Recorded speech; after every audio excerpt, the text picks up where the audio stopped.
100% inspections.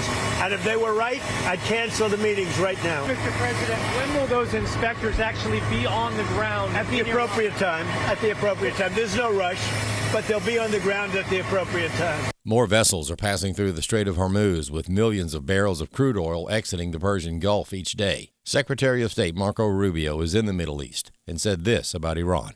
If Iran makes a decision, if its leadership makes a decision that they want to be a country instead of a revolutionary movement that exports terror, they're going to have an opportunity to do incredible things in Iran. I'm not promising you that that's the choice they're going to make. I'm saying if that's the choice that they make, then there will be opportunity. Carmelo Anthony, the Texas teen turned felon, convicted in the fatal stabbing of 17-year-old Austin Metcalf, has assembled a new team of prominent appellate attorneys. Project 21 co-chair Horace Cooper says the appeal may be successful in one respect. Well, it depends on what the goal is. If the goal is actually to get this sentence overturned, I think it's highly, highly unlikely. However, if the real purpose is to create racial friction and engage in a publicity campaign that creates the impression that here in Texas, people aren't able to get along well, and that we have major racial conflicts, that could be effective. You've got the Benjamin Crump team working here. You've got the Texas, the president, Gary Bledsoe of the NAACP. You got people here who are capable of using a platform to create a narrative. The race is on in Maine as incumbent Republican Senator Susan Collins tries to fend off a challenge from Democratic candidate Graham Plattner, who continues to face controversy for his past. Speaking at a Mack truck facility in Pennsylvania, President Trump criticizes Democrats for supporting Plattner. For 8 years, 10 years, they said Trump is a Nazi. Now they can't say that anymore because they have a guy with a tattoo on his chest. Sometimes standing for truth will cost you something, as a Christian beauty pageant contestant found out.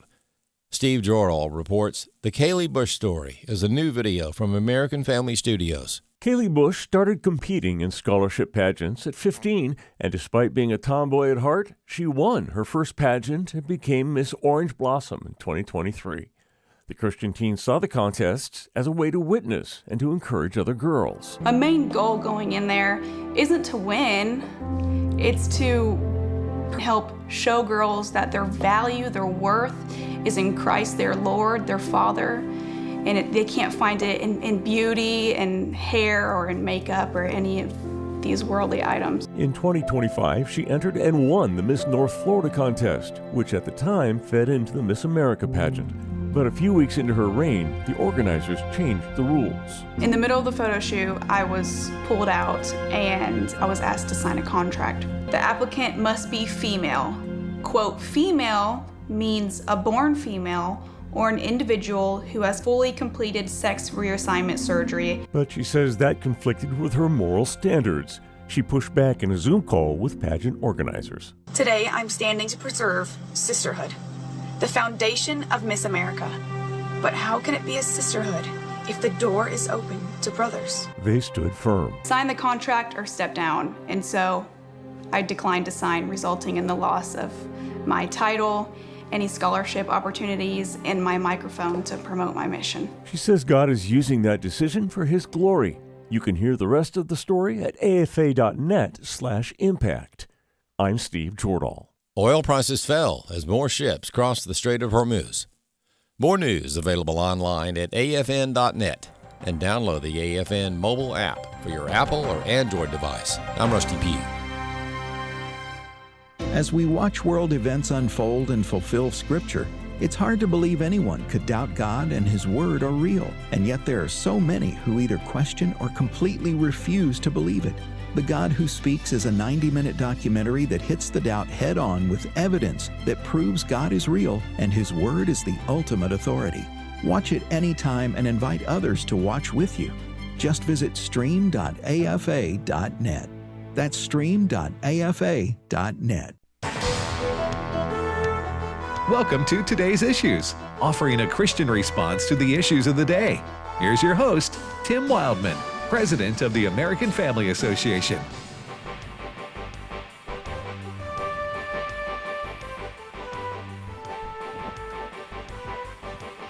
Hey, good morning, everyone, and welcome to today's issues here on the American Family Radio Network. Thanks for listening to AFR. You have tuned into a talk show.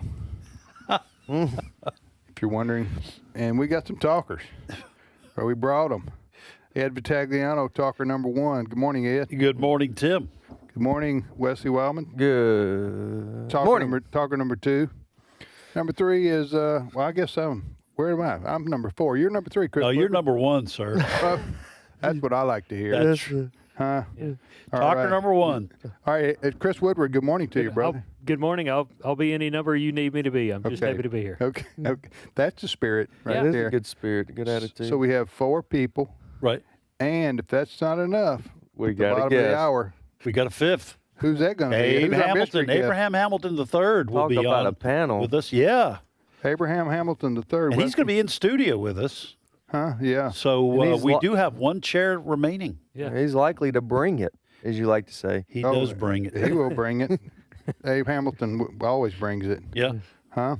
All right. So we thank you for listening, everybody, and welcome to the program. A lot to talk about here on the show. And, a lot of stories to talk about. Fred Jackson, if you're wondering, is he's on vacation this week? Yes, he's on. He actually gets paid for his time off. And you don't? You don't get paid? Well, yeah, you guys joked on Monday that I don't. But yeah, we did, but it appears to have made you bitter. I hold on to a lot of things. I told y'all when I leave here, I go and talk to HR for a few minutes. It's not a therapy show. Okay. I'll talk to. And there's no crying in radio either. That's right. And if you need therapy, this is the wrong place to be. I get We got our own problems. I've got Dr. Jessica Peck on retainer 2 times a month. But anyway, yeah, Fred's on a paid vacation and enjoying some well-deserved, much-needed time off. Although he has been emailing me. And that's, Fred goes on vacation and he still forwards things. And Tim does the same thing. He does it at like 3 in the Fred does not. Fred sleeps from like 7 p.m. to about 3 in the morning. The only person up beyond Jake from State Farm wearing khakis at 2 a.m. is Fred Jackson. That's it. Tim will be on vacation down at the beach and sending stories to us. I'm always thinking of you guys. Always working. That's why I'll text you every vacation. I text you, aren't you on vacation? I know. Well, I can't help myself. I'm a news junkie. Yeah. So when I sit down at the end of the day, even on vacation, I'll get the iPad out and start checking what happened. We need to cover this. What happened in the news. Now, Brother Ray Pritchard, in case you're wondering, we've mentioned that he's had an attitude problem most recently, and he's in timeout. We've told him, I don't want to disclose everything. But at this point, I think you're safe to say whatever. I think, we told him to go sit in the proverbial corner until he can come back with a better attitude. That's right. Ray. Ray. He's constantly. Right. Wah, wah, wah, wah, wah, wah, wah. I never heard a guy complain more than Ray Pritchard? Oh, yeah. Man. It's just one after another. It's a wonder he wrote a best-selling book called Anchor for the Soul, isn't it? So, and I'm just teasing. Ray basically sent me a text yesterday apologizing for having missed so much, but he had a death in the family. He also is moving to Florida from Kansas City. Yep. They're moving all their stuff, and people know how that permanently. Yeah. Okay. Yeah, he decided to move down to the Tampa area, just north of Tampa, and then he travels to teach at Bible camps during the summer as well. So he said, I'll be sometime in mid-July. He said he'll be back in the starting lineup. I don't know how this works in your church, but I make a motion that we check out a van and we go and we do a live remote show from Ray's house. I'm sure he and his wife will appreciate that as they try to unpack. We're going to do it. We're well, you won't see that on radio. No, we're saving that trip for January. Yes. Yeah. We're going to Tampa in January, so mark that one down. That's right. Ray is. We're teasing obviously about Ray having a bad attitude. Right. Ray may have the best attitude of any person I've ever known. Yeah. If you were to spit in Ray's face, he would assume his eyebrows were on fire. Yeah. I've never heard that one before. Yeah. That's a good one. Wesley, Did you just make that up as you went? No, I'd heard that years ago. I always loved it because it's used for someone who's just as You also heard the chill one as about- can be. Yeah, that's right. Dawn on my leg and tell me it's raining. I did not come up with that one, but that's Yeah. also That's awesome. That's right. Okay. All right, Wesley, you traveled with Ray to China. You guys went to, what has that been, 15 years ago? Yeah. What y'all go on a Close to it. 10-day? It's actually 13 years ago. Yeah, we were gone for 10 days. One day of travel there and one day of travel back, or almost a day and a half. But yeah, we went to Xi'an. I think that's how you pronounce Nobody knows, so it doesn't Beijing. matter. That's right. Went to Yeah. Beijing. Beijing, everybody's heard of Beijing. That's right. Made another stop along the way. Got a Taiwan. Buc-ee's. Yeah, went to Buc-ee's. We actually rode a. The Buc-ee's in Beijing. That's right. Yeah. How were those beaver nuggets? Yeah. And I remember Shi means thank you in Mandarin. Mandarin, yeah. We also rode a train from one of those stops. I got all this documented on my desk, and I've got pictures of all this stuff. But from one of our stops to the next, it was an overnight train ride. Ooh. I remember doing that. It's pretty cool. I'd like to do that. Pretty cool. Did In you go see China, the Great Wall of China? Got to see. Yeah, I Wow. got to see the whole Great Wall of China. We rode bikes on it. We rented bikes and rode bikes on it. So. No kidding. Nope, no kidding. It was fun. We had 2 days of tourist work while we were there, so we had to do. You were there for They ministry. were doing ministry incognito. basically. And they actually they sent a government agent to follow us and go with us on our tourist days. Really? Yep. And so that was awkward. Yeah. Did you speak to the person? Yeah. And so they spoke English and Mandarin. So yeah, we had a great time. And brought me back a wallet that I still use Still got, today. yeah. Really? Yeah, 13 years And it was later. made in So China. the Chinese have been spying on Yes. you all this time?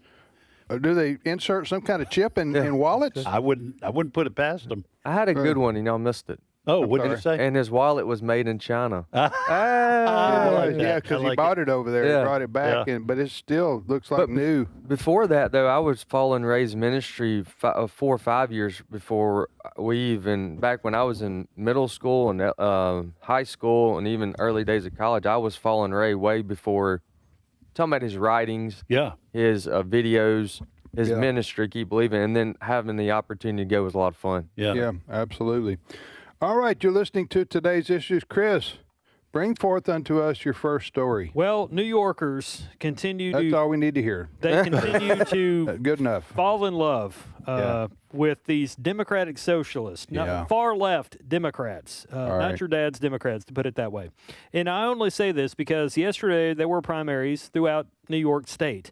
But New York City is the one that many people are focusing their time and attention on, and rightly so, because, again, New Yorkers are leaning towards democratic socialism. 3 candidates endorsed by Zohran Mamdani, the Democratic Socialist mayor of New York City. Zohran Mamdani? Yes. Zohran Mamdani endorsed 3 candidates, and all 3 won. So he was 3 for 3 last night. Right. The candidates are Daria Liza Avila Chevalier. Okay, good. Claire Valdez and Brad Lander. To give Brad you an won? idea of where these people are mentally, let's now hear a montage that Rusty we Pete get a put Brad, together though. for us. Clip 1.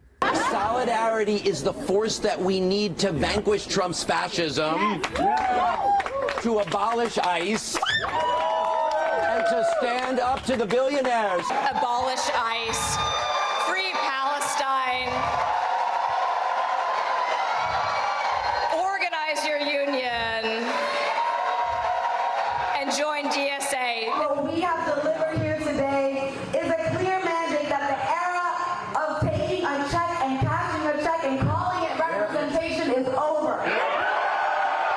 All right, let me ask you this. Those 3 people we just heard from who you named, are they, did they win the primary Democrat side, which is going to win the general election almost always in New York? Are these New York City councilmen? Are these U.S. congressional races? That's a good question. They are New York congressional primaries. So these people are primaries. on a pathway to being DC. members of Congress. Yes.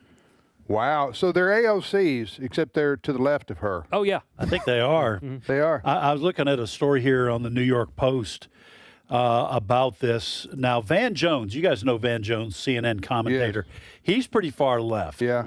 He says, quote, the roof is collapsing on the Democratic Party establishment tonight, and you can't write off New York City because this is a power center for the establishment and the insurgency. They're going head to head tonight. I couldn't tell from the quote if Van Jones approves of their win or if he's just talking about the challenge this poses to the regular liberal establishment. Yeah. One of these socialists / communists that won is Representative. It's Claire Valdez. Mm-hmm. I think is she a state representative? She's currently a state assembly member. Okay. And this is a statement about her from U.S. Senator John Fetterman, who's more like the old guard Democratic Party. He says some of these candidates are outrageous. They want to abolish ICE, abolish police, abolish the border. She even said, talking about Valdez, I'm not even going to say what the ugly thing was, but it was hostile to Kamala Harris. Okay, Kamala Harris is not acceptable to these people.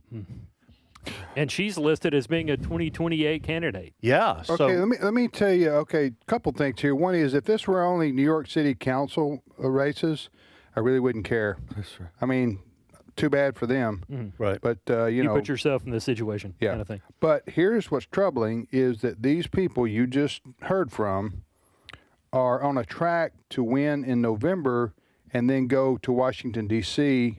to be U.S. House of Representative members, and they vote on legislation that affects us all. So this is why this is very concerning.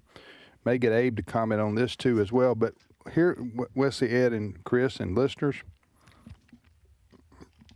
let me tell you one dynamic that's maybe going to be, I don't know if it'll be reported or underreported, but New York City has the largest number of Jews anywhere in the world than Israel.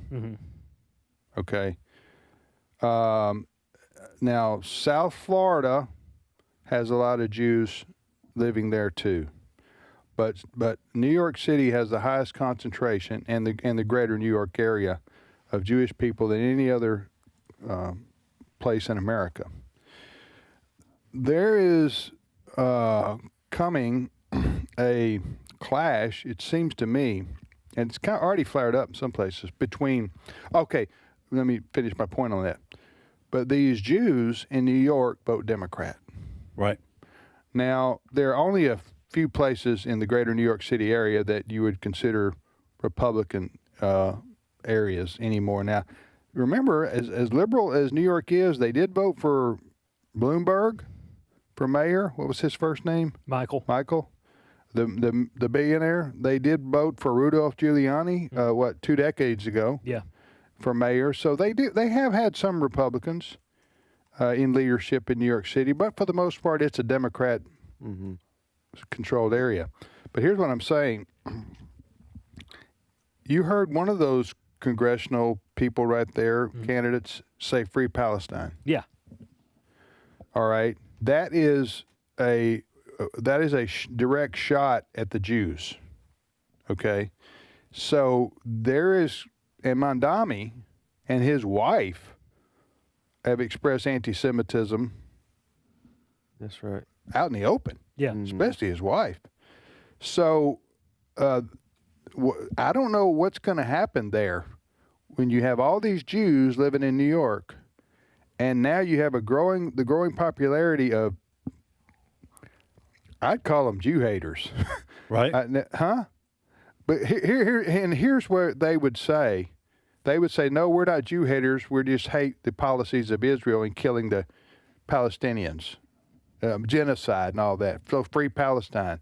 You say Free Palestine, basically you're saying get rid of Israel. So sometimes it's a little murky, because I think you can criticize the policies of Israel without being a Jew hater. Right. I think that is possible. But at the same time, these folks they're not distinguishing much anymore. If you're a Jew and you support Israel, you might as well be a Nazi who supports Hitler. And so you deserve to be targeted as well. So does that make sense? No, it does. And now here's the thing about this election, because this is first of all showing the growing power of Mamdani, because these were all endorsed by the New York City mayor. Yeah. Okay.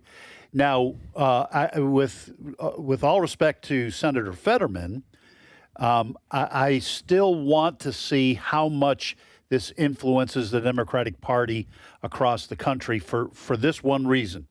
We mentioned this when Mamdani was elected, okay? And I looked it up just to make sure. Zoran Mamdani was not elected by a majority of native-born New Yorkers. Now, I'm reading from the AI-generated answer to my question. Exit polling indicates Mamdani lost this demographic to Andrew Cuomo by an 11-point margin. Native New Yorkers, Democrats, voted for Cuomo. Right. Okay. Who voted for Mamdani? Newer residents. He won 81% of those living in the city for less than 10 years who backed his campaign. Wow. So I'm guessing that was the same dynamic that we saw yesterday. So I'm waiting to see if this is simply a case of socialists moving to America from elsewhere, voting for continuation of socialist policies, or probably more disturbingly, if it's true, is this a nationwide movement in the Democratic Party to go socialist? Yeah. Here's what I'm thinking. I'm thinking that during COVID, if we remember back, there was a lot of moderates and traditional Democrats that left because of the COVID lockdowns. They were New York left New York. They left New York. You've had people leaving New York for the last 8 to 10 years at droves, and especially in the last 3 to 5 years since COVID. You're having what was left of, and you got the rest of everyone else is living in the countryside, and they're not voting or showing up at the polls. And maybe people with money, business owners, because they don't want to get taxed to death leaving as well. That's right. Yeah, it's being left to its own demise, is what I'm seeing.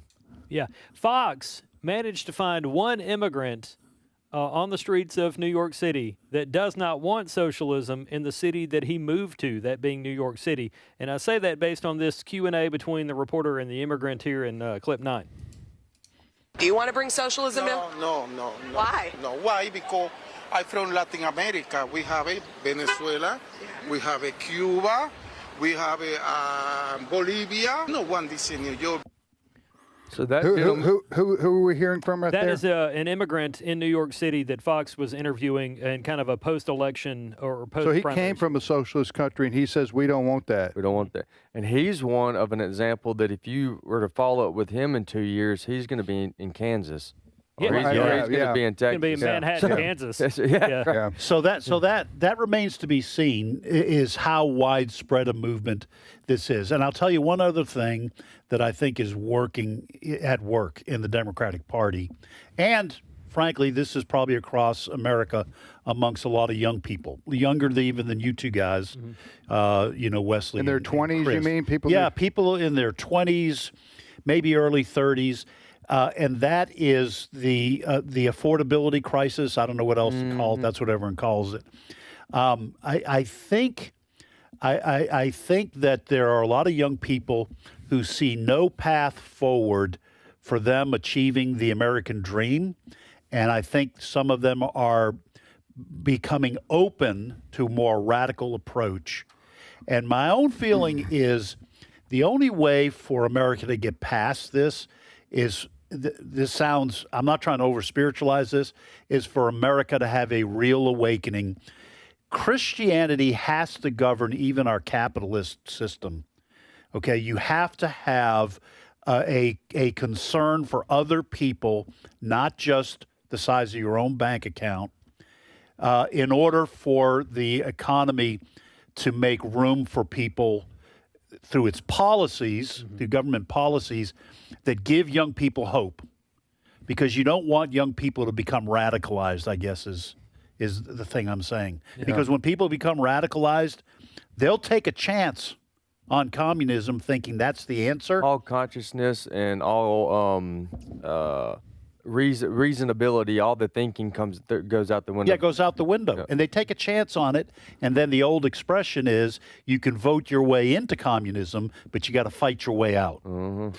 I also think a lot of these people who are voting are idealistic, far lefties, and they really think that what their ideas are going to work and be good for America. Yeah. Yeah. But they're also about that shallow too. They're very shallow. They vote. They actually vote on stolen land. Well, which is very disappointing. It's to funny, me. but that's how shallow their thinking These are is. the stolen land people that we're talking about. They actually had a so-called land acknowledgement ceremony at the opening of Obama's presidential library, where they talked about how this building, which by the way is really ugly, is built on stolen land. And so they began by talking about and giving a shout out to all the Native American tribes that used to occupy this land. If it's stolen land and it's wrong for us You to got to have give it back. why are you building a building on it? That's insane. They built the Obama Library on stolen land. Yeah. And they acknowledged it, but I guess in parentheses, yeah. Too bad it's lousy to be you. Suck it up, cheap buttercup. Yeah. I am not making this up at all. People can look it up. They meet a couple of times a week. But the L.A. County, Los Angeles County Board of Supervisors, they begin every meeting with a land acknowledgement talking about how we are meeting on land of umpteen tribes. How does that help? If you're a Native American, how does that help you? Right. I do that. You when just I, get reminded every time. Yeah. I do that when I lay pine straw at my house. I think about the stolen land that this flower. The reason we know he's joking is because he's never laid pine straw. No, I think he's I done have. that. He's always I've that done part some he's pine done. straw. Oh, that's But he doesn't. But your mama likes to mow the grass, and I do not want to take that away from her. Right. It's a You know what I'm blessing. saying? It's a blessing for her. It's a You can't take her it blessing makes her away. happy. Get out there on the lawnmower and not talk to anybody for 2 hours. And if I were to say, "Let me do that for you," Yeah, that's right. I would be stealing her joy. Yes. And I don't want to. You're a great man, Tim. Well, we all make sacrifices. You know what I'm saying? Let's go ahead and take our break a little early here as we broadcast from Stolen Land. Probably stolen land. Stolen land. I missed that and I guess Abraham Hamilton III, he's on his way, right? We're expecting him. He said he'll be here. He committed. He just walked past. He I did? saw him. Okay, Yeah. good deal. He's going to get popcorn. Well, that's a man after my own heart right there. Right there. We'll be back momentarily with more of today's issues on the American Family Radio Network.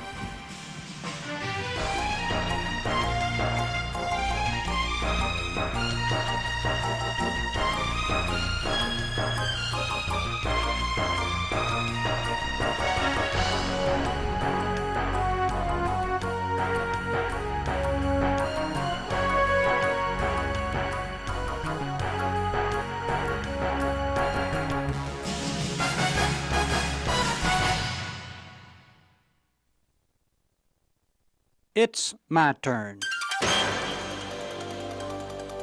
Here is your host for My Turn, Don Wildmon. Back more than 100 years ago, a father gave his son sufficient money with which to attend college until he earned his diploma. The father told his son that this was all the money he was to have. Said that if the son spent it wisely, it would be more than enough for him to graduate from college. The young boy took the money and went off to school. At the end of the first year, he returned home and told his father that he'd spent all the money and needed more in order to return to school. To the young man's surprise, his father refused to give him another penny.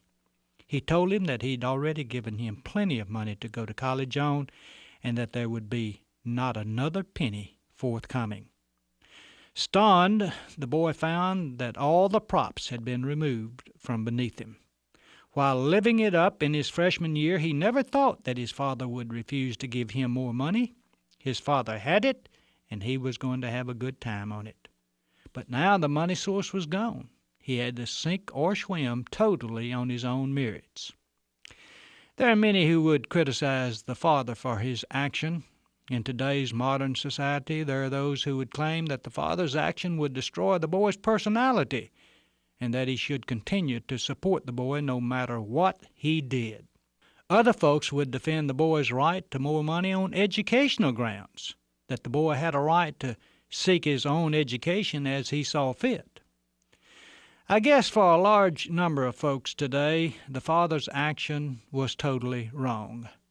They send their kids off to school and continue to supply the funds no matter what Junior does or what grades he makes.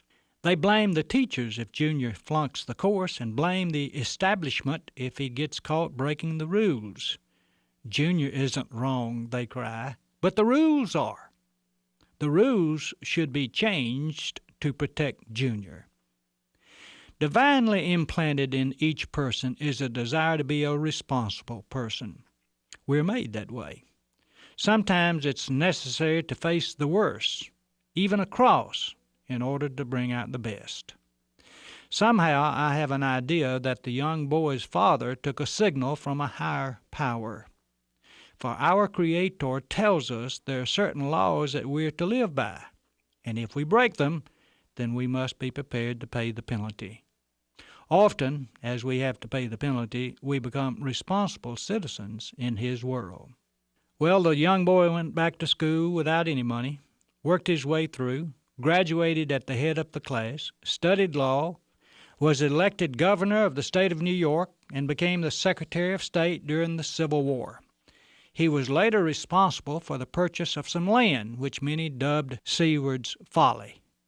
Today, the folly is known as Alaska. The young boy's name was William Seward. His father's discipline saved him from a possible life of wastefulness.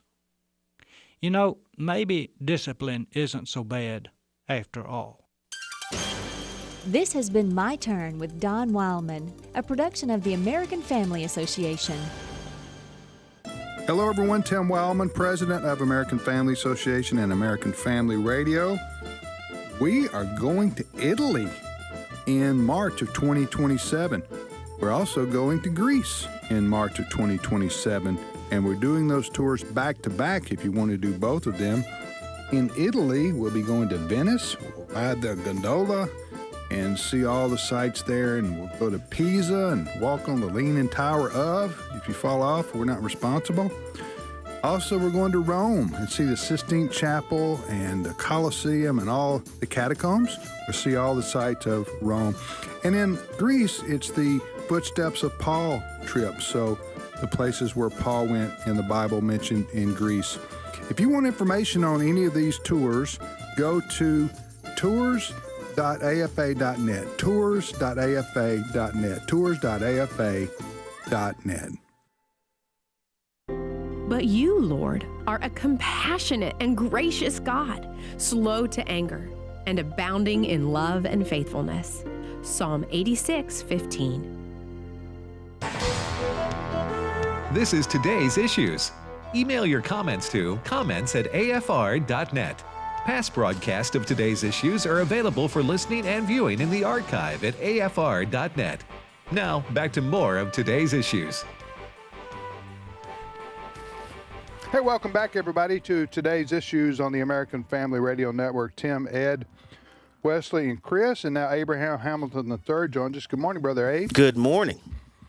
Hey, just to clarify, we were talking at last segment about the how far left these the emerging what would I say? I don't know if say leaders. The emerging delegation of new people elected to office in the Democrat Party. Let me put it that way. In their 30s. Are far lefties, far lefties. But I joked and said, and I'm not too far off, that they're the same people that believe that we're living on stolen land in the U.S. Huh? Yeah. That's their ideology. So.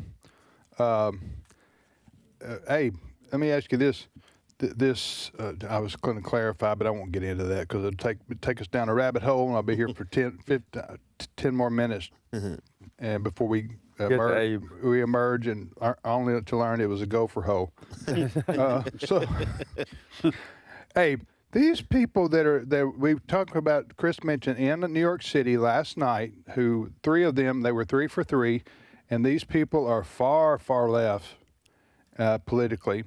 And they're going to probably be elected to Congress, so they're going to go to D.C. and affect all of us with their ideology and their votes. What's driving this emergence of far lefties in New York, Boston, Chicago, Seattle, Portland, L.A.? We see this happening across the country in big city America. Washington, D.C. Yeah, D.C. They just elected their own Mandani. Yeah, it's the same agenda and movement, if you will, that led to AOC's election. So you have these far left radical groups that look for candidates to prop up to run. You know, that's what happened with this Graham Plattner guy in Maine, that he was recruited to run by some of these people because the momentum in the Democrat Party, as well as the funding, is primarily behind these radicals.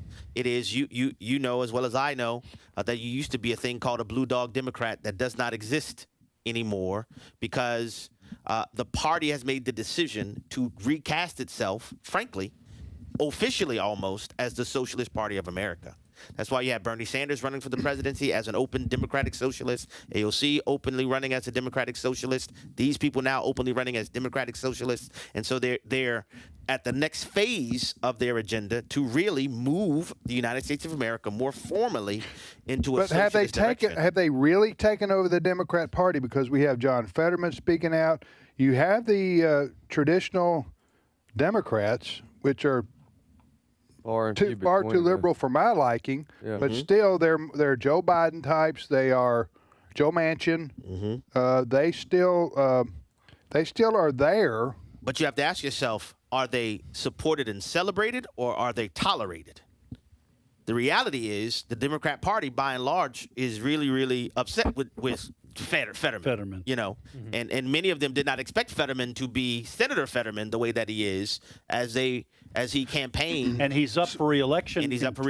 And a question will be in 28. Do you think he will be supported by the Democrat Party? No, I don't. Or will he be primary? Probably not. Although in Pennsylvania is more conservative than they say New York, for example. So I'm not sure where that goes. But what we're saying here, we're seeing the emergence, I use that word, of the Alexandria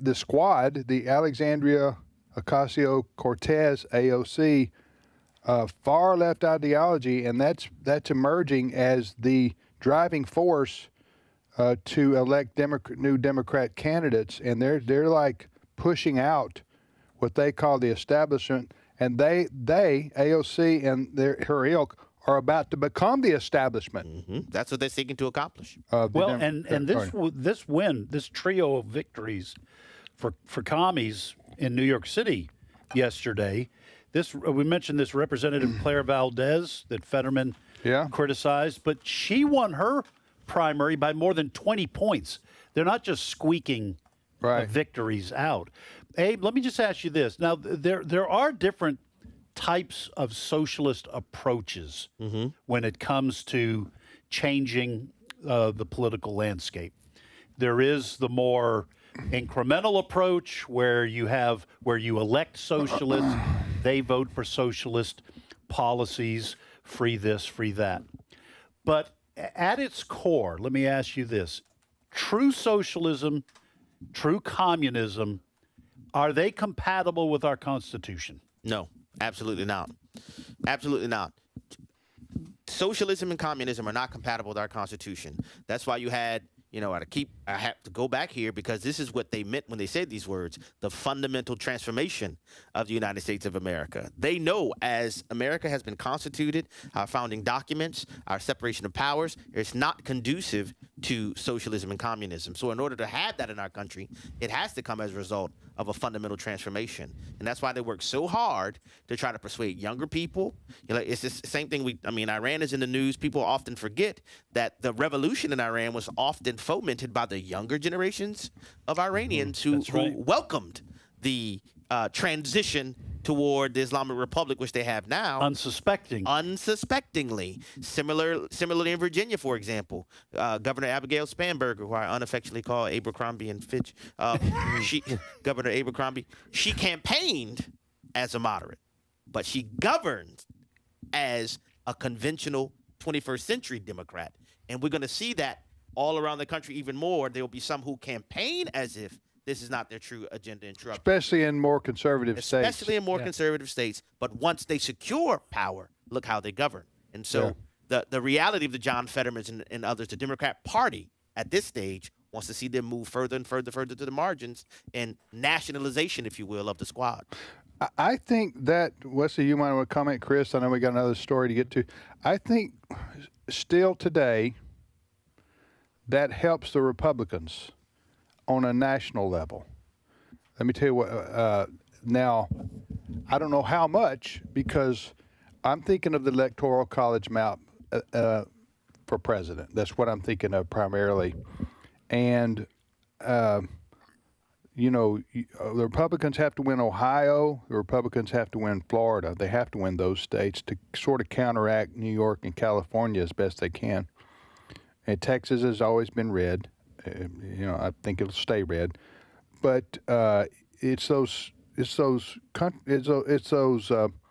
purple states like Pennsylvania, like Michigan, like Wisconsin. We think of those states, and Georgia now, you know, is purple. So Virginia, yeah. So I just wonder. I think on statewide elections that hurts. If you got a far lefty running, that hurts Democrats in purple states. But that remains to be seen. But you know, I don't know. I don't bring forward statistics for that. I'm just thinking. You know. Yeah, and in order for it to actually hurt, I think the Republicans will have to do a good job of showing the kind of sleight of hand that transpires when you have the James Talafrico attempt to present himself. Oh, I was just kidding when I said God is non-binary, and oh yeah, I said some things wrong. Like when he says, like, yeah, I'm a Christian who hates Christianity. Yeah. He said that, by the way. Yeah, he did. Yeah, I hate Christianity. Oh, you know, it was just a misstep. I don't really feel that way. And I saw a survey last night in Texas for the Senate race, and for those who don't know, that's the AG Paxton. First name? Ken. Versus James Talarico. What have you nicknamed him? Talafrico. Do you work for Trump? Are you the guy who feeds him nicknames? I do not. Okay. Anyway, and the poll showed Paxton ahead. This is polling, and this is for a November race by like 1 or 2%. So that's the headline said pulls ahead, and I'm going, well, how far did he pull ahead? So I don't know how accurate that is, but it's a very close race right now in Texas. I think Paxton will win in the end. I mean, they said Ted Cruz was going to lose there too. He did not. He won. Now, is it a 10-point margin anymore in Texas? No, but it's still 5. You know what I'm saying? Statewide in a statewide election. That's why I think, and let others jump in too. But I don't think the commie candidates are gonna hurt the Democratic Party against the Republicans, because they, and Abe used the expression sleight of hand, is they frame the issues around bread and butter, kitchen table kinds of issues that are going to drive a lot of people to the polls. Universal health care. All Free that college. stuff. Depending on the jurisdiction. Yes. So in New York, they'll go full on. Right. You know, globalized intifada. Government grocery government stores. grocery stores. Yeah. But in Virginia, but that's, to me, that is why this is a dangerous movement, because these folks can come to power, and then once they're in power, they just start writing the legislation, and it's very difficult to claw this back. We have 4 years of Joe Biden. We're having to claw back all the people who came into this country illegally, all the policies, all the fraud, all the money that was going to USAID, all this stuff. It's very difficult to get it back once it's been passed. All right, you're listening to Today's Issues on the American Family Radio Network. Abe Hamilton III joining us this segment. Ed, Wesley, and Chris. Wesley and Chris, go ahead. Wesley, I go do think ahead. the Republicans have made a lot more progress than we realize, because if you think about Trump won the electoral vote and he won the popular vote. In addition to that, we've had a lot of victories in the woke movement, the DEI movement. You mean against those things? Against those things. We've also, under the Trump administration, we've shut down the border for the most part. There's not as much illegal immigration. Could we do better? You think those things help in elections in purple states? I do think so. And I do think, in contrast, we've seen at times I forget the gentleman, the guy who said this, but he said, "Yeah, we're going to take your guns." What was the gentleman's name? Oh, that was Beto. Beto. Oh, yeah, Beto. Anybody says that's not a gentleman, but go ahead. Yeah. That's a good I point. get your idea. You're being nice. Yeah. We've Oh, seen you mean the candidate that tried to beat Ted Cruz? Beto Yeah. O'Rourke. He was the Tellerico before Tellerico. Yeah. We've seen, in contrast, the far left and a Republican candidate, and they're going further and further, bigger and bigger gap between them, that it's easier to see the difference between the two. And I was going to ask Abe on this. I mentioned this right before you came on.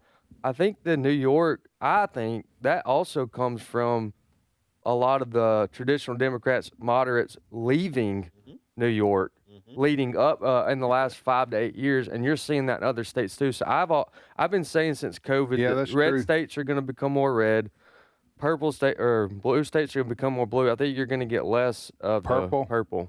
So. Yeah. All right. Chris? What's the next story we wanted to bring up with Abe? Well, one thing that we could combat socialism and Marxism with is patriotism, love of country, and the principles upon which our great nation is founded. Yeah. Unfortunately, more and more Americans are not exactly patriotic these days, and that's not me saying it. It's the Associated Press NORC poll, which is from the University of Chicago, and they found that more Democrats and young people say conflicted or indifferent describes their feelings about America 250. About 4 in 10 Democrats and roughly 3 in 10 adults under 30 say conflicted describes their feelings extremely or very well. About 3 in 10 in each case feel indifferent. So liberal-minded people, not happy with America. Sadly, only about half of Republicans, 54%, say they feel excited about this country's anniversary. Before Abe answers this, and I appreciate you bringing that poll up, but polls like that need a lot more, sub-polling data to understand fully what we're talking about here, because patriotism, is that defined as excitement for the moment? Because if you would have asked me during the Obama and Biden years, some of the agenda that they were carrying out, are you excited about America? And I'd have said no. But it wouldn't have been I'm unpatriotic and don't love this country. You see what I'm saying? Yeah. So it's a little bit. This was specifically about how you feel about America in the 250th. Heading into our 250th anniversary. But you're saying that's a snapshot in time, not. That's what I'm saying, probably. I remember in 1776. If you remember that. Yeah, I got a time I machine. didn't even know where you parked. I know. What are you eating? I got to back What's your off diet? on this coffee popcorn combo. Okay, if I'm traveling 200 years, 250 years back. Say 1986, right? I was going to say 1976. Okay, I got you. Long before you were on this earth, Wesley and Chris. When were you born? 1980. Wow. Well, before Abe, too. Ed, I'm looking at you, brother. It's you and me. Us graybeards. Just us. I look like I'm old enough to be Wesley's grandpa. I graduated. look I older than you. graduated in 1976. Oh, well, you're even. I graduated in 81, so you're even. Anyway, the point is, I do have one. The point is, I remember in 1976, there was universal, overwhelming celebration in our country. There's never even a thought that I remember. Now, I would have been 13, so I I wasn't exactly consuming national news, right? Or polls or surveys, but just I remember in those years there was overwhelming. People may be a Democrat or a Republican, it didn't matter. They loved this country and they wanted to see the best for this country, and that was in the wake of all the trouble over the Vietnam War and Watergate. Yeah, that's right. Even had that as the backdrop. Yeah. So then there were, half of America was upset about us being in. And the Civil Rights Movement. The Vietnam. That was in the late 60s. And it was. But you had a lot of turmoil. Right. Yeah. In our country, but yet there was a unifying spirit among all people, almost all people in America, that America was worth celebrating. The ideal, not that we were perfect, had a lot, but the ideal of what America could be and had. Yeah, I mean, in the anecdotal reference to 1976 to 2026, I mean, there's been a consistent and concerted effort to once again infiltrate the hearts and minds of younger Americans, to have 1619 Project style revisionism communicated that will manipulate younger generations of Americans away from what's true about the country. It's not perfect, but when you consider a poll like that, I would say contrast it with a lot of the foreigners who are visiting our country for the World Cup. Right. Yeah. Hey, let's play that right now. Okay. Yeah, we got it. Good point, Abe. So what we're about to play, Wesley, you found this, didn't you? Yes. What did you find? I found a clip with Jake Tapper interviewing. Huge Jake Tapper fan. You are. Interviewing a German soccer fan or player. Soccer fan. Soccer was it fan. Freddie from Germany? This is Freddie, I think. Freddie, isn't it? that's it, yeah. Who's traveling the country. And he was asked, what did he think about his experience while being here? Go play the clip. What do you make of all the viral content coming out of this tournament and all the love for the European tourists from the American people as you show us our country with fresh eyes? In Europe, we have a lot of rather negative news about the Americans in the last 5 years, let's say that. And I think we are all enjoying the fact that this country is so great to visit. The people are amazing, so welcoming. The culture is amazing. It's like Europeans are getting a new view of America right now, I think, through our content, and that's cool, I think. And you said that Jake Tapper. Did you say he was really disappointed to hear that? That's right. Is there any more to that? For Jake Tapper's last day. Yeah. That's it. I think that. Well, that's all we got. There may have been more there, but I know that the biggest reason I sent that, I mentioned this in the show prep meeting. It's even better if you see the video because Jake Tapper's like, I did not want to hear that. That is not. But it's one of those where you're smiling like, okay, did he just say that? Yes, he did. And so. And Freddie from Germany is one. I played some clips on my show of this. You have people from Scotland, from Japan, from Ghana, from all over the world. And one guy said, we owe the United States of America an apology. What the media and our elected officials have been telling us about this country is not true. One guy went so far as to say, I don't know why anybody in America would be upset because you have Texas Roadhouse in your country. You walk in, they give you a bag of peanuts. And the bread and the butter. Yeah, and then he said that. Cinnamon butter. Free refills. Free refills blew this European cat's mind. He was like, they give you free, and every cup comes with ice. And it's easy for us to laugh at, but we can take these things for granted. It's almost like you have to be a modern, revisionist, younger American to despise our country. But when you see our country with fresh eyes, even with all of the difficulties, the challenges, this is still the best nation in the world. All right, let me ask you the $64,000 And then Wesley question. wants to speak. Oh, all right, go ahead. I was just going to say, I'll just add to all this, is that the deception of our education system, both public schools but also in college, it's not necessarily that, in some cases, they just outright lie, but in more cases, they just purposefully leave out the good things. Right. Well, that's my question. Yes. My question is, for the last 50 years, is this just the accidental result of people teaching our young people and they happen to have a personal distaste for America, or was this an intentional, I don't want to say plot, but is this an intentional effort to undermine America by destroying the people's love for our history?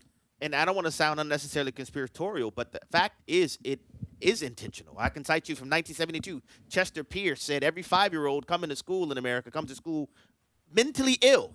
mentally ill. And he said this at an international education conference. And you ask, well, why are you saying they come to school mentally ill? Well, because they show up at 5 with certain allegiances, to the founding fathers of our country. Certain allegiances to this I nation. pledge allegiance to the flag of the United States of to America. a separate entity. Certain allegiances to their own parents. Allegiances to God. And it's the role of the educator to make all of these sick children well. That's what Chester Pierce said in 1972. And he was a dean of education at Harvard University and a leading advocate for formational education K through 12. Now, this is not 2022. 1972, he was saying these things. Yeah. And what Wesley said is exactly right. It's not always affirmative misrepresentations, but it's calculated and intentional omissions from our national history that leaves you with a perception to ultimately shape the perception. So it's not like, hey, I'm going to tell Ed this falsity, but I'm going to just say, Ed, Wesley, sometimes he's grumpy. That's right. Which may be true, but that's not the whole of who Wesley is. Right. But if all you know is Wesley is grumpy, you're and like, we're seeing this with these Europeans. They were hearing all this stuff about America, and it wasn't true. Africans. Africans, Japanese, or all over I the love world. the Japanese because they clean up their own mess. Yes. That's the thing. That's the terrible thing. They come over here and take care of something that isn't even theirs. And we got Japanese, people the that are, stories about the Japanese. Yeah, clean it up after themselves. At the And we got soccer. umpteenth generation Americans that are like, that's somebody's job. Yeah. It's terrible. And the Japanese do that all over the world. But the disdain for our country and the apathy concerning something like the 250th anniversary of our Declaration is not just a casual coincidence. It's a manufactured outcome, a manufactured result. I just want to just toss this in. I'm sure we go on and on. I read a book many years ago called The Collapse of the Third Republic. It was about the fall of France in World War II. How quickly, a lot of people don't know this, France had the largest army in Europe at the time. Even larger than the even Nazis? larger than the Nazis. It collapsed in 6 weeks. And William Manchester, who wrote this book, he was over there when this happened. He writes this, it's a very long book, but he said the collapse of France in World War II is in part because the people were taught to hate their own country. And when it came time to run, now a lot of French soldiers actually fought very, very courageously and bravely, but the people who ran said, why should I die for this country? And what I fear is that more and more people are being taught to despise the nation to where there's nothing worth fighting for. The part I find curious, and you ask, well, Tim, what part is that? And so I'll tell you. These people on the far left have such disdain for our country. And yet, they want millions of people to come into our country and experience a systemic racism themselves. and all the problems that we have here in our country, the fascism. And yet, let's open our borders and see the millions come in who want to live in that. Yeah. Because somebody is lying, too. I said the exact same thing. The two things can't be true. This can't be the worst nation in the world. Right. Oppression. Now come to America. Suffer. Right. But y'all come out here. Yeah, those leftists, if they believe what they're saying, they're the ones who should be wanting to build the wall. Yeah. You don't want to come. You don't want to come here. It's terrible. It's filled with zombies. It's fascist. We're putting others before ourselves. Fascist zombies. Yeah. All right. Thank you, Abe. What do you got coming up this afternoon on your show? I'm going to continue walking through some of the details of the MOU between Iran and the U.S. I actually sent some of the stuff to Ed. We went through points 1 through 10 yesterday, 1 through 9 yesterday. We'll go through points 10 through 14 today. Right. Well, thanks, Abe, and we'll be back in 5 minutes with more of today's issues. The views and opinions expressed in this broadcast may not necessarily reflect those of the American Family Association or American Family Radio. Faith, family, freedom. American Family Radio. Where can you access instruction and inspiration from scholars, apologists, authors, preachers, and activists to deepen your Christian understanding? You could enroll in seminary, but a better way might be the AFA Cultural Institute. You'll find a collection of more than 50 informative inspirational video lectures with more to come. Visit stream.afa.net to experience the AFA Cultural Institute. This is American Family Radio, a listener-supported ministry of the American Family Association.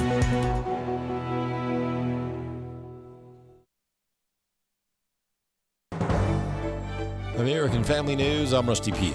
It's been more than a week of searching for a man who police say killed one person and injured 4 others in a string of random shootings in Kansas City.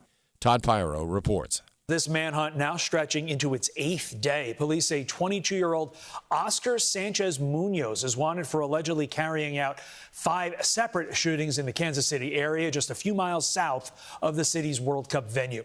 He apparently caused a fiery standoff with officers before escaping the scene, all while being wanted for a different shooting in Kansas earlier this month. The motive for this spree of violence still unclear this morning, but the suspect's brother is saying his sibling struggles with mental health issues, and Sanchez Munoz's mother tells News Nation she believes her son has schizophrenia. The Senate passed a war powers resolution yesterday to block President Trump from taking further military action in Iran as he threatens to resume fighting if a final agreement can't be reached. Pennsylvania Democrat Senator John Fetterman says it backs away from a promise to defend Israel, saying he's standing by the Jewish state despite criticism from the progressives in his party. I'm going to continue to follow Israel through all of this in their interest and the kinds of security that they demand. And for me, that's why I was being the only Democrat that would vote and continue to vote for it. South Carolina Attorney General Alan Wilson won a runoff election yesterday, swiftly routing the candidate initially endorsed by President Donald Trump to be the Republican nominee for governor. I believe he recognized what we've been doing for the last 10 years to support the things he was trying to accomplish with his administration. But also, I think he saw the fight that in our campaign, the energy in our campaign. And I think he likes a fighter, and I think that's what won him over. I want to thank you, Mr. President. The oil business is booming in West Texas. Brooke Taylor reports from Lubbock. We wanted to hear from the people who produce America's energy, so we headed to West Texas. We spent the day on an active drilling rig, and we spoke to these oil men who are really keeping a close eye on Iran and the Strait of Hormuz. Right outside of Lubbock, crews are drilling nearly 1.5 miles into the ground, searching for oil. Drilling contractor Cole Green says business is booming. It's the busiest it's been in years as higher oil prices drive more interest in drilling. More drilling doesn't mean oil men want prices to climb. Independent producer Cactus Schroeder says there's a sweet spot, high enough for producers to make money, but not so high that Americans get squeezed at the pump. Mayors around the world have signed an agreement to shape data center development. Chris Woodward tells us why. The pact comes amid concerns that data centers will devour natural resources, drive up energy prices, and prevent governments from hitting climate targets. It's not that mayors don't want data centers. Rather, the mayors want data centers done responsibly. To quote the mayor of Phoenix, "We just want to make sure we get it right for our local residents and for the health of our planet." Patrick Hedger, director of policy at Net Choice, said it's good that mayors want data centers to become part of their communities, adding they bring investment and potential jobs to communities. But Hedger says there's a lot of misinformation about data centers. And I worry that this action is being shaped by that misinformation related to resource use and their impact on communities. And the mistaken idea that data centers are not already subject to all of the applicable regulations related to energy use, water usage, pollution, noise and other nuisance ordinances, and land use restrictions. I'm Chris Woodward. And finally, a giraffe is on the lam after vanishing from a Texas ranch over a week and a half ago, and her owner is offering a reward to bring her back. Gianna Gelosi reports. The giraffe named Gracie disappeared from Cedar Hollow Ranch in the Hill Country region of Texas about a week and a half ago when she was last spotted on a game camera. Her owner says she vanished after feeding on a hillside where giraffes don't typically frequent, wandering off to an unfenced area on the other side of an 8-foot-tall gate. Gracie is between 3 and 4 years old and has rounded ears. She's one of 2 giraffes on the property that houses several hundred exotic animals. Her owners are now offering a $5,000 reward for information leading to her capture. Gianna Gelosi, Fox News. There's more news online at afn.net and on the AFN mobile app. I'm Rusty Pugh. The mission of AFA is to inform, equip, and activate individuals and families to strengthen the moral foundations of American culture and give aid to the church here and abroad in its task of fulfilling the Great Commission. AFA upholds the truth that all human beings, including the unborn, are created in the image of God and are worthy of life, liberty, and the pursuit of happiness. Thank you for standing with the American Family Association. Jesus told us to go into all the world and make disciples. American Family Radio is following that Great Commission everywhere our network reaches. You can help by becoming a Great Commission partner. Not only will you be helping to fund our efforts, but you'll also gain access to everything published on stream.afa.net.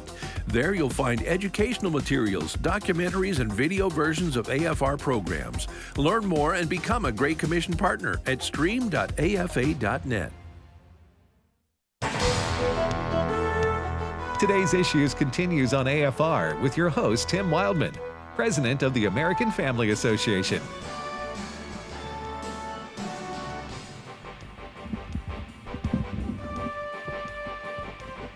Welcome back. Welcome back to Some Things Considered right here on American Family Radio. I'm your host, Tim Wildmon. A few things considered. Ed Vitagliano, the quiet Italian, sitting to my left. All right, Wesley. I prefer tariff talk. I missed Tariff that. talk? Tariff talk, yeah. I missed that. We had so much good stuff and fun with tariff talk as long as it lasted. Yeah. We haven't had the opportunity. We haven't been mentioned. Probably got about 3 weeks out of that. Yeah. A good 3 weeks Tariff out of that. talk. Wesley Wildmon joining us. Steve Paisley Jordahl. Hey, everybody. Is in the house. Hello. If I can go full 90s on you. Hello, Tim. In the house. Huh? Raise the roof, baby. Let's raise the roof. Is that 90s too? Are we doing the That's FM 90s. thing? Because I can do the FM thing. Hello. This is today's issues. That's good. What was it Arsenio Hall made popular? Raise the roof The in the fist house. pump? Did he do in the house? Fist pump? Remember Arsenio? Oh, yeah. Oh, he's still. Bill Clinton playing the saxophone. Yeah. All right. Good morning, Steve. Hey, good morning. How are you? I'm doing well, thank you. Okay. What do you got leading your story stacked right there? President Trump has been tweeting again. And all America goes silent in anticipation of. This morning, please be. Or actually last night, he tweeted out this. Wait, tweeted he? Truth Social. Truth Social. Yeah. He put a truth out. Yeah. Well, is that the verb? I think this. Yeah, you truth. You truth. You truth things. Truth out. Well, peace out. He posted. The big oil companies are not dropping their prices at the pump commensurate with the sharply lower prices they're paying for oil. Those prices are dropping like a rock. In other words, customers are being gouged. I've instructed the DOJ to immediately start looking into this. Gasoline prices better start going down a lot faster than what I'm seeing. President JT. So he's sounding a little bit like a Democrat. I got something to say to that. Okay, I would like to hear that from President Trump if that holds true in a month. What he's just said right there. Yeah. I don't believe. You don't believe the DOJ is going to look into it? No, I do. You knew the answer to that, Steve, before you asked me. You don't believe. Oh, and the when I gouging say part. I don't believe, I'm not calling President Trump a liar. Okay. I'm saying that the price of gasoline has a process, and it takes about probably 4 to 6 weeks for the price at the pump to catch up with the supply chain. So just because oil prices dropped in the last 3 days or 4 days because of good news from the Iran U.S. negotiations doesn't mean tomorrow morning the gas goes back to where it was 4 months ago. Is that fair? I think that's fair, and I think that's accurate what you're saying, because I didn't know this till several years ago when I saw some interview with some folks who owned gas stations. They were asked this question. It was somewhere around, in the post. They do seem to go up quicker than they go down. Yes, and that was what they were asked. And here's the explanation they gave, because they said, listen, we kind of get attacked when the prices go up quicker than they come down. He said, here's what's at play. He said, I own a gas station. If the supply of oil looks like it may be endangered by a war, for example, or a hurricane, he said, that means what you're talking about, Tim, the price of gasoline is going to go up. I have to set aside money to pay for that a more expensive gas, I have to set aside money to pay for that now. I can't wait 3 weeks. You don't know what's going to happen. Because the price is going to be higher when it's time for me to pay for it.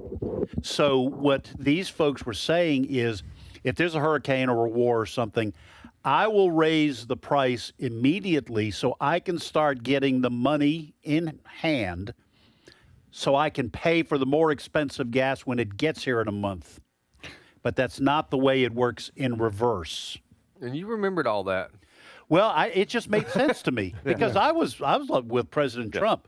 I was saying somebody is not playing the game the right way.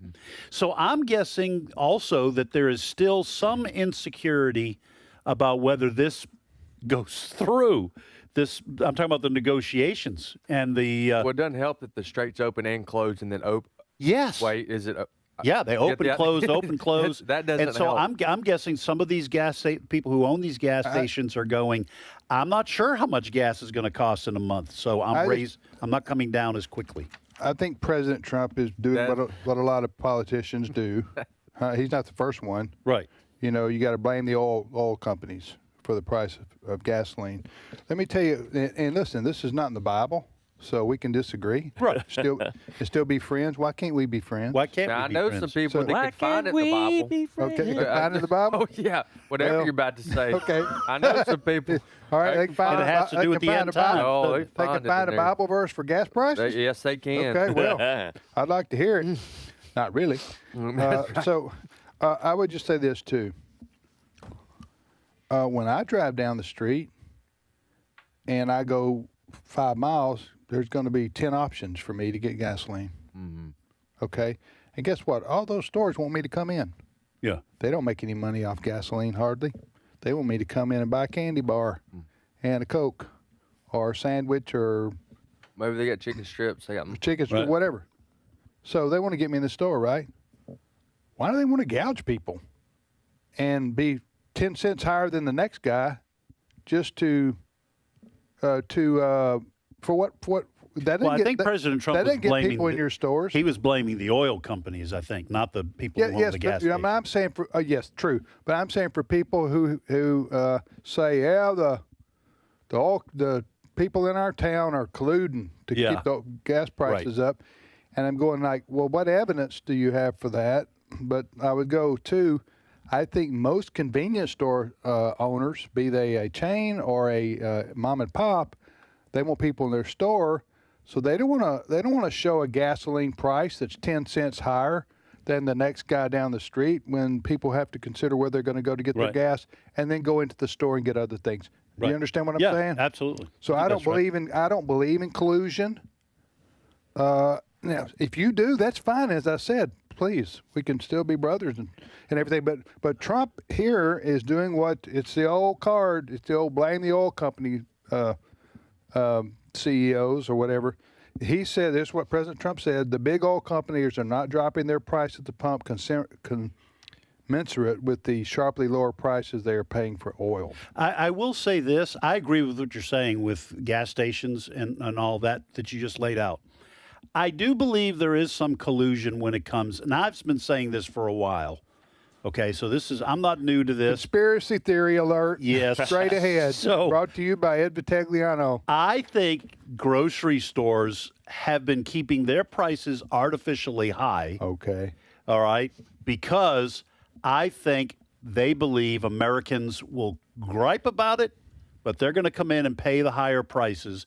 And the reason I say this is because the amount of inflation, quote unquote, that I saw post-COVID, during COVID and after COVID, doesn't line up with the actual inflation rate in our country. It's far higher, okay?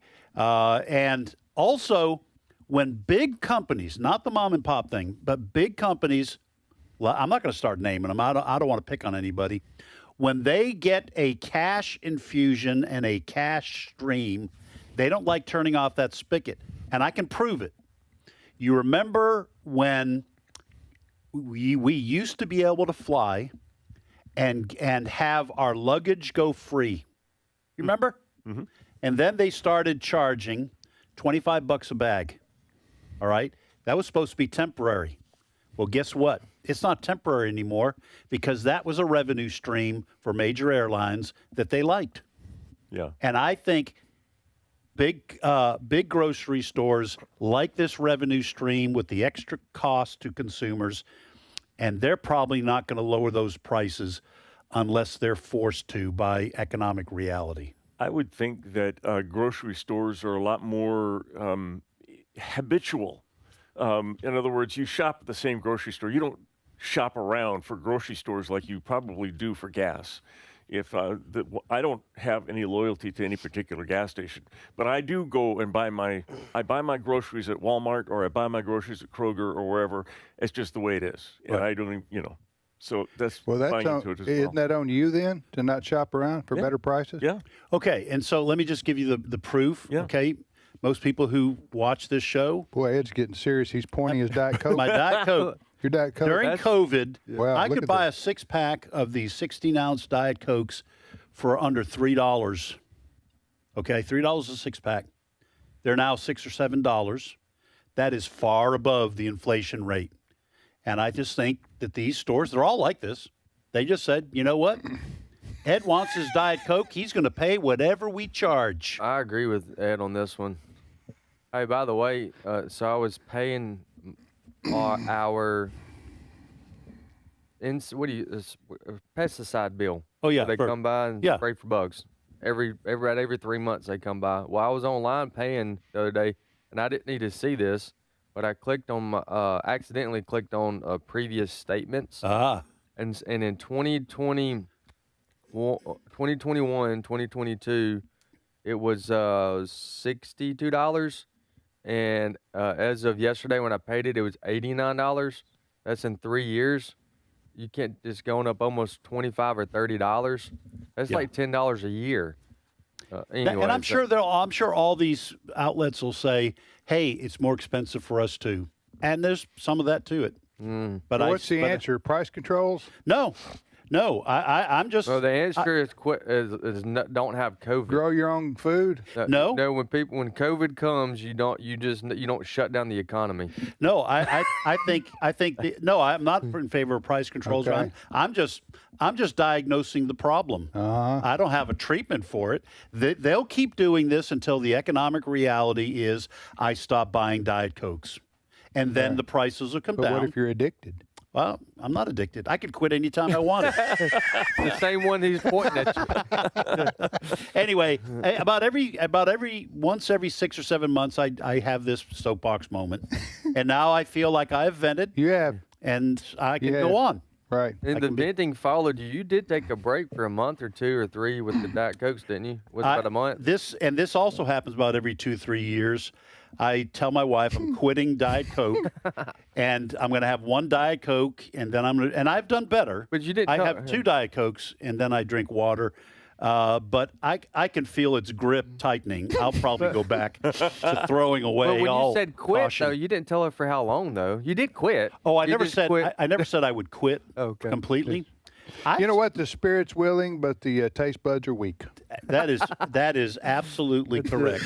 Absolutely correct. All right, Steve is here. Steve Paisley Jordan with Ed. I'm enjoying the discussion. Ed Price Control Vitagliano. And Wesley, I agree with Ed. Wildmon is here with us. And then I'm Tim, Free Enterprise Wildmon here. I believe in the free market. And boy. And the American way. Go ahead, Steve. What's your next story? All right. Tim Robber Baron Wildmon. colluding with the billionaires to mess up the little man. That's right. We got to get our own little man. It's time to unionize. Oh, brother, where art thou? That was an "Oh, brother, where art thou?" What was that line? We got to get our own little man. You remember the politician? Yeah. I'm with the little man, and he actually had a little man there and sweeping out, and then the incumbent, his son was saying, well, maybe we need to get our own little man. Anyway, Go ahead, Steve. When you take political advice, do you like to get it from your celebrities? Absolutely. Isn't it? They're brilliant. Is it important to you what a country music star or an actor or an actress has to say about politics? You betcha. Well, it is to the. I personally look to Jack Black. Well, that's the first source I go to if I'm a I Robert want De my. Niro fan. Yeah, go ahead. Well, I mean, it does matter to the women on The View. I can say that. Right. So Kenny Chesney, who's a country music superstar, he was visiting Bill Maher on Bill Maher's Club Random podcast, and they got to talking about, do you do politics? And Chesney said this, quote, "I've never felt like it was my place. I never sought to be my place to use my stage or platform, no matter where I'm playing, to tell people how to think or how to vote. Like, they get that everywhere else, everywhere on every device, every network. They're here at his concerts as an escape from all that stuff." Well, that didn't set too well with the women, some of the women on The View. This is what they had to say, Cut 13. So this is his choice to stay silent on politics, but what's wrong with people who want to speak up and who do speak up? I mean, Well, don't like they say- vote also? Yeah, like Bruce Springsteen. Springsteen walks the walk. He talks about politics. He's a great talent. He can afford it. I don't know if Kenny Chesney has the same kind of money. He can afford it. Yeah. One of the most well, I popular think that when if you country can singers in the afford world. it, you certainly should speak up. It's an American obligation in a certain way. Yeah, but it's not for everybody. Yeah. It's not everybody's ability. I think two things can be true at the same time. Here, we've talked about this before. Listen, Kenny Chesney is a country music superstar with a lot of crossover appeal to the general public. I mean, he's been around 30 years with hit after hit after hit. So I'm kind of surprised he did an interview with Bill Maher, because I've never seen him out there doing those kinds of political type interviews. He's mostly just stuck with his music and everything. But listen, so both things, as I say, can be true. Bruce Springsteen is a rock superstar, and everybody knows his songs and his career. He's a left-wing, guy. I don't care. Right. I still like Born in the USA. I'm not going to take him. He hasn't crossed the threshold to me to take him off a playlist or anything like that, or cancel him. Bruce Springsteen, I'm talking about. Now, I vehemently disagree with a lot of things that he's been saying lately, especially his take on ICE.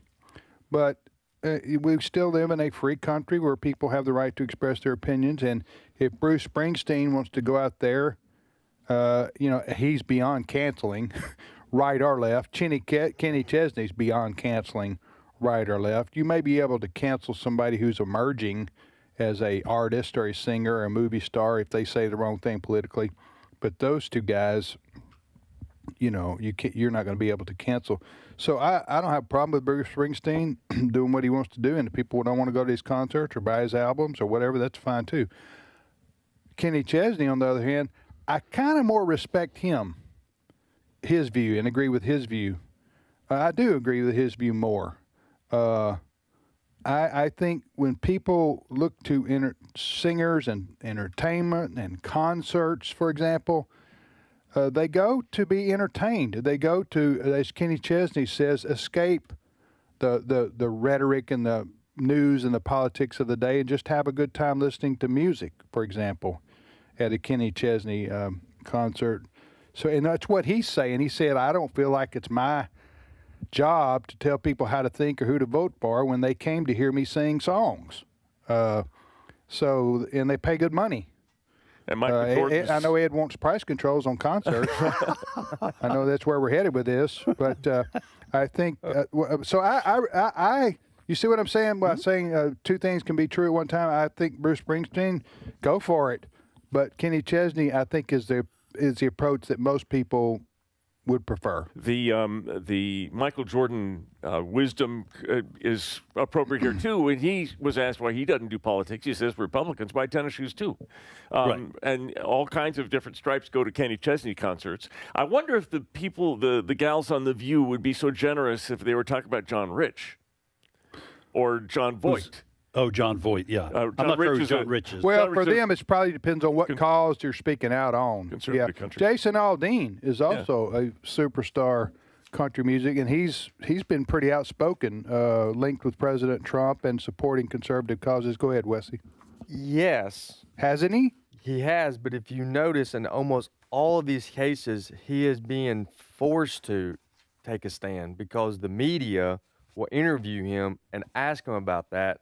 And now, he obviously taking a stand. My point is, it seems to me like the liberal media always wants to get. Well, but when you sing songs like "Try That" in a small town, yeah, that's true. That's a political message he intended to get out, and he's asked about it. That's right. Yeah. That's right. I would also, I agree with what you guys are saying. And the only thing I would add is to kind of underscore what you're saying, Tim, is no one's going to listen to Kenny Chesney just because he's conservative.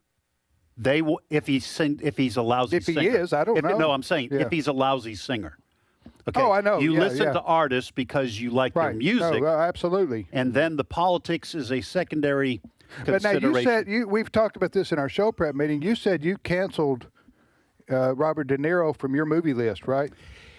Yeah, he's probably the only one that, and it's not. I did it's Jim not Carrey. really. It's not You really. did who? Jim Carrey.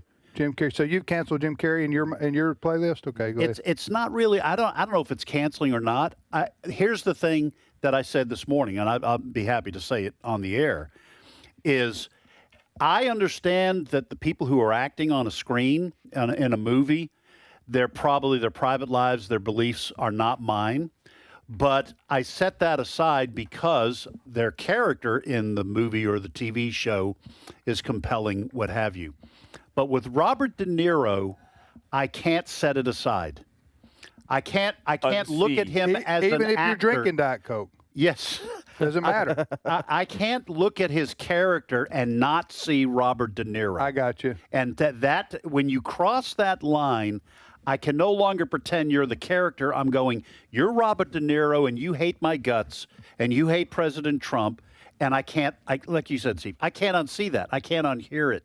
And to me, that's the danger that a celebrity, that's the danger that a celebrity runs the risks when they're politically outspoken. You canceled Robert De Niro. Wesley's canceled Jim Carrey. Mm-hmm. And you've canceled who, Steve? I'm not. I've stopped listening to like Barbra Streisand. She was such a beautiful voice. Why? Oh, she's very leftist. Okay, so you canceled Barbra Streisand. Kind of, yeah. It's just hard to. It's hard to leave reality. Okay. And get. But hold on. Let me confess though. I'm a hypocrite though because there's other ones I do listen to. Right, but Jim Carrey just. But makes it you get a burr in your saddle. I've seen too many of his interviews. That's the problem. Yeah, it's one too many. Yes. Okay. Well, what about you? I've had to take "Wind Beneath My Wings" off my playlist because I can't listen to Beth. I can't. Bette Midler. I've canceled her. Yeah. Bette Midler. Actually, the truth is, I never had. That's right. I never had "Wind Beneath My Wings" on my playlist. On your playlist, but it's a great song. Yeah. But Bette Midler, she's. I don't know. I don't want to. But she's not out there anymore. Hardly. She's like way past her prime. I don't know if she knows it or not. So is Barbara. So is Robert De Niro. Robert De Niro. Yeah. Jim Carrey's hanging on, maybe. We got Ace Ventura #6 coming out sometime. I hope not, because I'm gonna want to go see it. I think he peaked with Dumb and Dumber. He did. Yeah. So you're saying you've had those? So you're saying there's a chance? You've had those gloves the whole time. The whole time. Yeah, we're in the Rockies. All right, we'll see you tomorrow, everybody. Have a good day. Keep listening to AFR.